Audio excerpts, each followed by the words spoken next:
il faut faire vite. Vous l'avez dit tout à l'heure, Monsieur le Président, que le gouvernement a fait de l'imam de Sokoré un héros en l'arrêtant. Mais nous sommes dans un pays, quand le gouvernement constate qu'il y a un individu qui va mettre la vie du pays en danger, il faut quand même le mettre en... Mais tout à fait, non, je n'en déconseille pas. Mais on aurait pu stopper ce type-là depuis, puisqu'il a commencé. Suivant les explications de ce même gouvernement. Moi, je n'invente rien. Et je voudrais que, quand je parle là, il faut que les gens puissent savoir où exactement je me situe. C'est pas parce que je ne suis pas dans la rue que je ne suis pas avec le peuple et que je ne me reconnais pas dans les revendications. C'est la manière de faire qu'il ne me sied pas. Et c'est mon droit le plus absolu.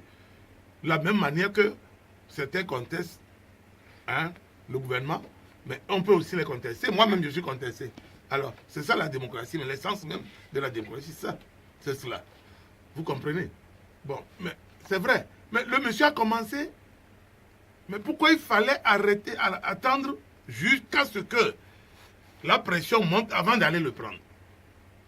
Parce que, quand vous suivez les explications du gouvernement, et même l'Union musulmane a eu à l'interpeller à plusieurs reprises pour ses prêches qui dévient un peu, et tout, ou bien qui dévient carrément.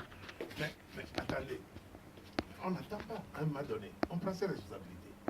Bon, je comprends que dans un souci d'apaisement, pour qu'on ne dise pas que ouais, le fils peut être plus dictateur que le père, ou vice-versa, c'est devenu comme un concours de qui a été le meilleur par rapport à l'autre. Non, moi je ne m'inscris pas dans cette logique-là. S'il y a demain été meilleur par rapport à son fils dans quoi que ce soit, que machin, non, je ne m'inscris pas. Un pays, c'est un pays, il faut gouverner. Et gouverner, c'est prévoir. Et prévoir, c'est qu'on anticipe. Voilà. Ce qui s'est passé à Sokodé, tout ça, vous avez vu. Sokodé n'est pas... Demain, même s'il y a le changement, ça je le dis en toute responsabilité, je ne vois pas quel gouvernement va donner la priorité à Sokodé par rapport aux autres préfectures. Sokodé ne sera pas la priorité d'aucun gouvernement au Togo. Sokodé continuera pas à bénéficier de la manne que chaque préfecture aura. C'est ça le problème. Vous comprenez tout ce qu'ils ont détruit là-bas? Ça ne va pas être prioritairement reconstruit, c'est faux. Mais il y a des préfectures au Togo qui n'ont pas les infrastructures. Qu'ils ont, attention, on a créé de nouvelles préfectures, vous savez qu'il n'y a rien dedans. Même il y a des préfectures qui n'ont même pas encore de bureau. Vous comprenez? Je prends. Pourquoi je vais aller même trop loin? Montrez-moi le bâtiment de la préfecture d'Agoué. Agoué-Nivé, là. Ils ont trouvé un bâtiment. Un bâtiment qui appartient à qui? Un privé. Allez-y savoir, c'est pas pour un marron qu'ils ont loué. Et ça fait sérieux ça, une préfecture louée?